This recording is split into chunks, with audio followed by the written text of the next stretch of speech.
It is rightly said by Jimmy Johnson, the difference between ordinary and extraordinary is that little extra.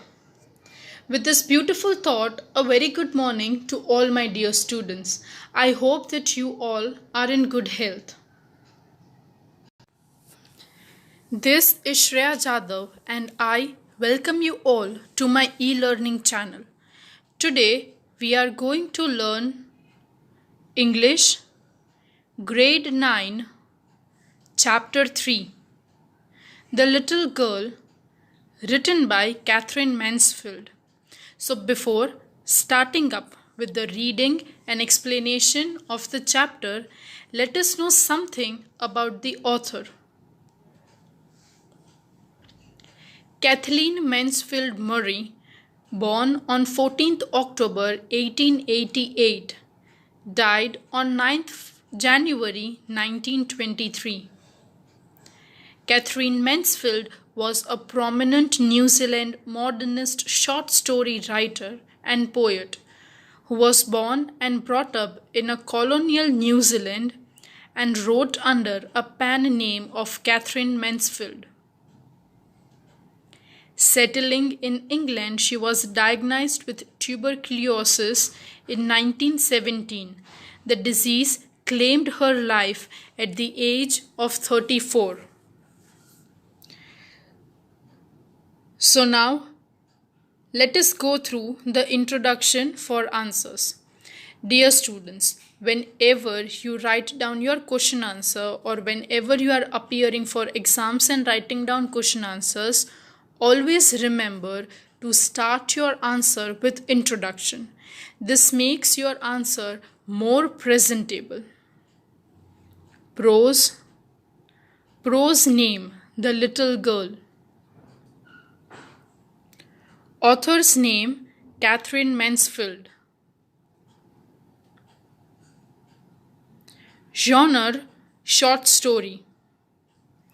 Summary. This story is about a little girl whose feelings for her father change from fear to understanding, will probably find an echo in every home. So now let us begin the theme of the story. We'll go through a short summary of the chapter and then we shall go through the reading and explanation of the chapter. So let us begin. Theme of the story. Children have natural attachment with their parents. They always desire to receive their love and affection. The rude behavior of parents only develops a deep sense of separation among the children. However, even if our parents are rude, they still have one desire. They want to make us successful. They work hard to make their children happy. So now let us go through the summary of the chapter. Over here, Kezia, who is the main character of this short story. And this short story is based on a young girl life of Catherine Mansfield. Kezia is a little girl and the main character of this story. Her father is a very successful businessman, but for the little girl, he is the figure to be feared and avoided. Every morning before going to the job, he gives a casual kiss to the little girl and she responds with "Goodbye, father." In the evening, when father gets back from the job, the girl helps him remove his boots. Her mother tells her that it is her reward for being a good girl. Kezia stutters also, but only when she speaks to her father. One afternoon, a crisis occurs in the family. Her father is set to give a speech to the local port authority. It was very important document, but his speech was missing. It is found nowhere in the house. Surprisingly, Kezia has taken the paper and torn them into small pieces to stuff the pin cushion. It was a present made by the little girl for her father. Her father's birthday was approaching. Now, here we have the MacDonald family who lives next door to the house of Kezia. She happens to see the gentle, loving father plays with his children. She also finds that the children have no fear of their father. Hence, she realizes that all fathers are not the same. Suddenly, Kezia's mother becomes ill and her grandmother goes to the hospital. She is alone at home under the care of Elise, who is a cook. But a fear grows in her when Elise put her to bed. She tells her about the nightmare which had visited her sometimes. Now, what was the nightmare? The nightmare visits again. She fears and starts screaming. Her father hears her scream and comes near her. He takes her into his bed in his arms. Happily still, she creeps close to him and lays. Hence, she realizes that her father has a big heart. So, this is all about the theme of the story and a short summary for the same. Now, we shall begin with the reading and explanation of the chapter. To the little girl, he was a figure to be feared and avoided. Every morning before going to work, he came into her room and gave her a casual kiss, to which she responded with "Goodbye, father." And oh, there was a glad sense of relief when she heard the noise of the carriage growing fainter and fainter down the long road.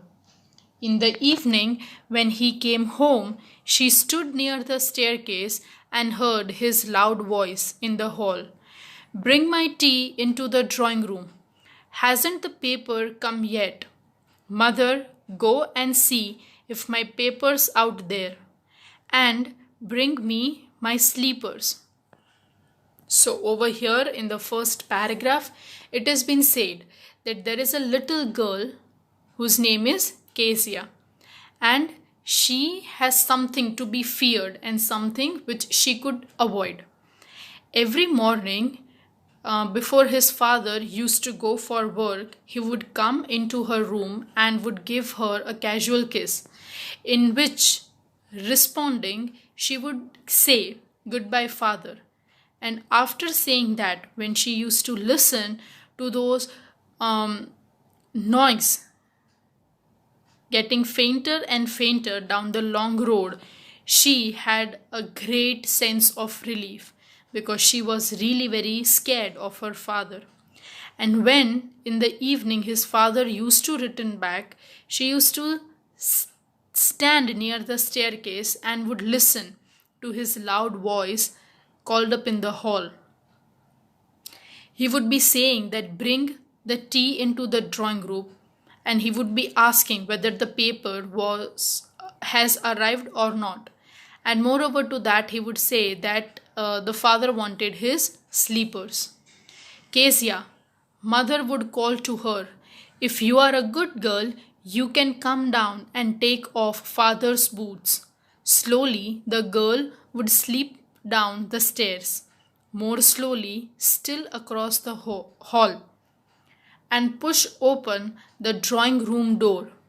By that time, he had his spectacles on and looked at her over them in a way that was terrifying to little girl. "Well, Kezia, hurry up, pull off these boots and take them outside. Have you been a good girl today?" I don't know, father." So over here, the mother would call Kezia down and she would tell her that if she was a good girl, then she was supposed to help her father in removing the boots. And moreover to that, she would just slip down really very slowly from the staircases, and then she would come across the hall. By that time, the father, wearing his spectacle, would look at him with such a terrifying eyes and a terrifying eyesight that the little girl might be really very threatened and frightened. And his father would ask that, have you been a good girl today? And then she would say that she is not knowing about it, father. You don't know. If you stutter like that, mother will have to take you to the doctor. She never stuttered with other people, had quite given it up, but only with his father, because then she was trying so hard to say the words properly. What's the matter? What are you looking so vexed about? Mother, I wish you taught this child not to appear on the brink of suicide. Here, Kezia, carry my teacup back to the table carefully. He was so big, his hands and his neck, especially his mouth when he yawned. Thinking about him alone was like thinking about a giant. So what happened? Father told that what is the reason that she was stammering a lot.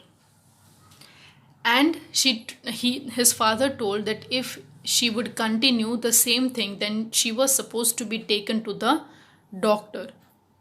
And mother told that, why do you behave in this mannerism? Because with other people, she never used to stammer at all. She would say everything very fluently, but with his father, she was much more conscious. Why? Because Kezia thought that his father was really very big and it seemed like a monster. He was having big hands and neck and especially a big mouth when he used to yawn. And Kezia thought that his father was a big giant. On Sunday afternoons, grandmother sent her down to the drawing room to have a nice talk with his father and mother. But the little girl always found mother reading and father stretched out on the sofa, his handkerchief on his face, his feet on one of the best cushions, sleeping soundly and snoring. Now what happened? One fine Sunday afternoon, the grandmother is sending Kezia to the drawing room, and the grandmother is insisting that Kezia should have a really nice talk with both the parents.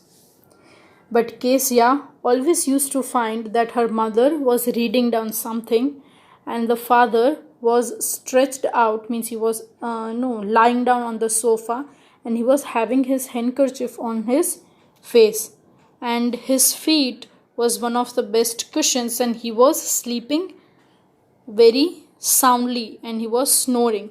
You can see over here you have the image of the living room, how on the sofa the father is lying down with the handkerchief on his face, and the mother sitting on one of the side sofas and reading down some books. And Kezia standing near the staircase, and she is looking at the whole scenario.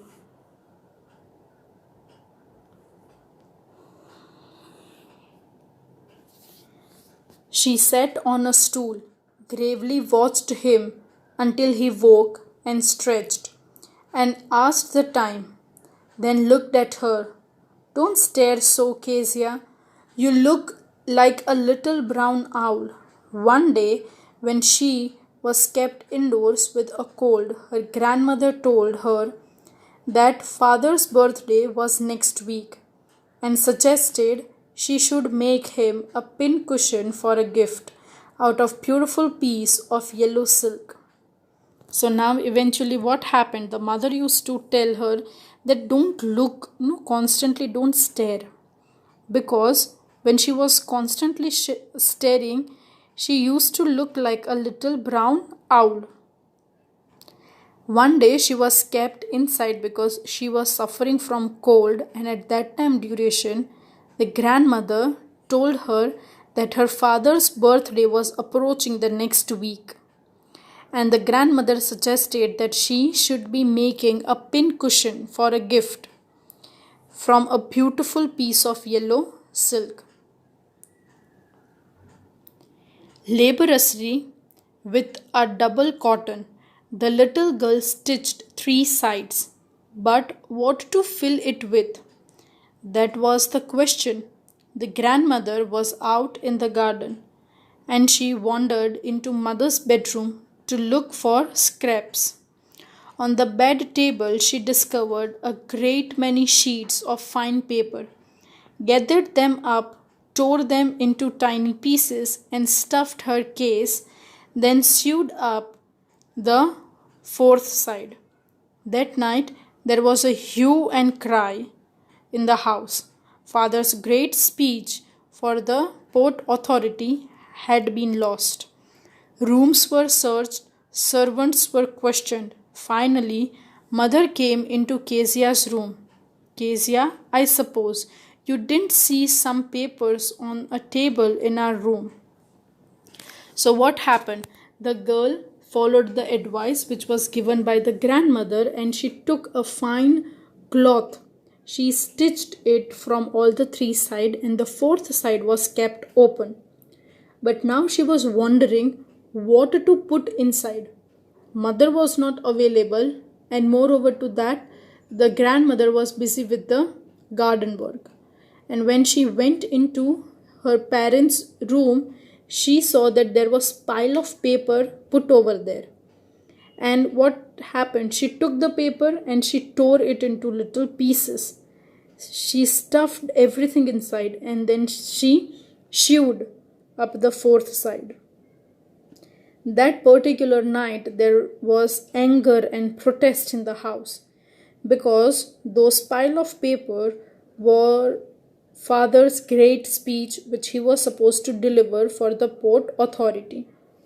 Rooms were searched out, servants were questioned about the same, and finally the mother went into Kezia's room, and she asked that she didn't knew where the papers were which were lying down in their room.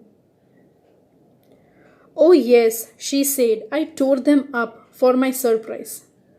What? Screamed mother. Come straight down to the dining room this instant. And she was dragged down to where father was pacing to and fro, hands behind his back. Well, he said sharply. Mother explained. He stopped and stared at the child. Did you do that? No, she whispered. Mother, go up to her room and fetch down the damned thing. See that the child's put to the bed this instant. Now what happened? She surprisingly told her mother that yes, I have told those papers, because she was preparing a surprise for her father. And mother screamed in exclamation, and she told that she should immediately come downstairs in the dining room, and she was dragged down in front of her father, who was really very angry. And he tried to ask her what eventually happened, and mother explained the whole situation. He stopped over there and stared at the little child, the little girl Kezia, and he asked that was he or was she really behind this thing. She whispered no, and then mother went up and fetched down that thing, and the child was put to the bed. Crying too much to explain, she lay in the shadowed room, watching the evening light make a sad little pattern on the floor. Then father came into the room with a ruler in his hands. I am going to beat you for this, he said. Oh, no, no, she screamed, hiding under the bed clothes. He pulled them aside. Sit up, he ordered, and hold out your hands. You must be taught once and for all not to touch what does not belong to you. But it was your birthday. Down came the ruler on her little pink palms. So now what happened? She was really crying that night and she was drawing some sad patterns on the floor. Father entered into her room with a ruler in his hand and he told that he was going to beat her for this thing. The girl told that please don't do this and she hid herself in the bed clothes. But he pulled them aside and warned her to sit up and he told that she was supposed to hold her hands out. He also said that she was supposed to be taught once and for all that she was not supposed to touch the thing which does not belong to her. She tried to explain it to her that to him eventually that it was for his birthday that she was preparing. But father didn't listen to any of the thing and he just slammed down the ruler on her little pink palms. Hours later, when grandmother had wrapped her in a shawl and rocked her in the rocking chair, the child clung to her soft body. What did God make fathers for? She sobbed. Here's a clean hanky, darling. Blow your nose. Go to sleep. Pet. You will forget all about it in the morning. I tried to explain to father, but he was too upset to listen tonight. But the child never forget. Next time she saw him, she quickly put both hands behind her back and a red color flew into her cheeks. So, what happened? After certain hours, grandmother wrapped her in a shawl and took her to the rocking chair. And she was sobbing, means she was crying, and she asked that for what God has made no fathers. And grandmother gave her a clean hanky and she told that you should blow your nose. And she also advised to go to sleep and she also told somehow that she would be forgetting everything the next day in the morning. But somehow the child never forget those things. And father was really very upset to listen to all these sort of things that particular night.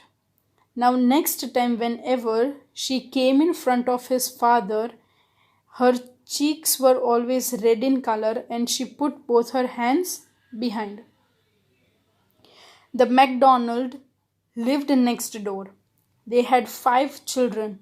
Looking through a gap into the fence, the little girl saw them playing tag in the evening.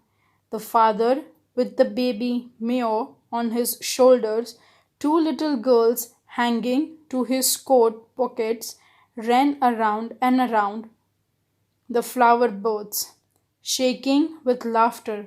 Once she saw the boys turn the hose on him, and he tried to catch them laughing all the time. Then it was she decided there were different sorts of fathers. Suddenly one day mother became ill and she and grandmother went to hospital. Now eventually what happened? The next day they had a neighbor called MacDonald and they had 5 children. And this little girl Kezia was looking through the gap into the fence and all of them were playing a game and father was holding a small baby Mio on his shoulder and they all were playing and they were so much happy. And while looking at that thing she realized that there were different sort of fathers and her father was really miserable to her. One fine day what happened? Mother fell ill and the grandmother took her and both of them went to the hospital. The little girl was left alone in the house with Elise, the cook. That was all right in the daytime. But while Alice was putting her to bed, she grew suddenly afraid. What will I do if I have a nightmare? She asked. I often have nightmares, and then Granny takes me into her bed. I can't stay in the dark. It all gets whispery. You just go to sleep, child, said Alice, pulling off her socks, and don't you scream and wake up your pa. So what happened? One fine day the grandmother and mother went to the hospital. For the whole day she was alone in the home along with the cook Alice, and when she came to put her into bed she was afraid. And she told that if I'm having nightmare then what am I supposed to do? Usually, grandmother used to take her in her bed, but today, on that particular day, the grandmother was also not available. So Alice told that please go to sleep, child, and do not scream because this will wake up his father. But the same old nightmare came. The butcher with a knife and a rope, who came nearer and nearer, smiling that dreadful smile. While she could not move, could only stand still, crying out, Grandma, Grandma. She woke shivering to see father beside her, a candle in his hand. What's the matter? He said. So, what happened? She got that same nightmare again, and there was a butcher who was with his knife and a rope and who came nearer to her, and the girl was unable to move. But she only stood still over there and she started crying out. She called for grandmother and she woke up. And there she found that her father was standing over there with a candle in his hand. And he asked what the matter was. Oh, a butcher, a knife, I want Granny. He blew out the candle, bent down, and caught up the child in his arms, carrying her along the passage to the big bedroom. A newspaper was on the bed. He put away the paper and then carefully tucked up the child. He lay down beside her, half asleep, still the butcher's smile all about her, it seemed. She crept close to him, snuggled her head under his arm, held tightly to his shirt. Then the dark did not matter. She lay still. Here, rub your feet against your legs and get them warm, said father. Tried out. He slept before the little girl. A funny feeling came over her. Poor father, not so big after all, and with no one to look after him. He was harder than grandmother, but it was a nice hardness. And every day he had to work and was too tired to be Mr. MacDonald. She had torn up all his beautiful writing. She stirred suddenly and sighed. What's the matter? Asked her father. Another dream. Oh, said the little girl, my head's on your heart. I can hear it going. What a big heart you have got, father dear. So, what happened eventually? Father took Kezia from her room and brought it over there, and he was sleeping over on the bed, on the same bed, and she was thinking that before she could sleep, her father slept. And she was continuously staring at his father's face, and she was thinking that his father was not too big, also. Why? Because he had never seen him so closely. And moreover to that, he was harder than grandmother. But she liked that hardness also, because he was supposed to work for the whole day and would get really very tired. It was not possible for him to become Mr. MacDonald who would play with her. And moreover to that, she was thinking that as she torn up all his beautiful writing and she Stirred means she shook for a certain time duration, and the father asked, "What's the matter? Have you got another dream?" And the little girl said, "No." And she put her head on his father's heart as she could listen to the heartbeats. And she said that although my father would be strict, although he would not have time to play with me, but still my father had got a big heart and he was really dear to her. So, this is all about the chapter. I hope you all understood the chapter. If you still face or still you are having any sort of doubt or queries, you can comment down in the comment section. Thank you for watching and have a nice day, everyone.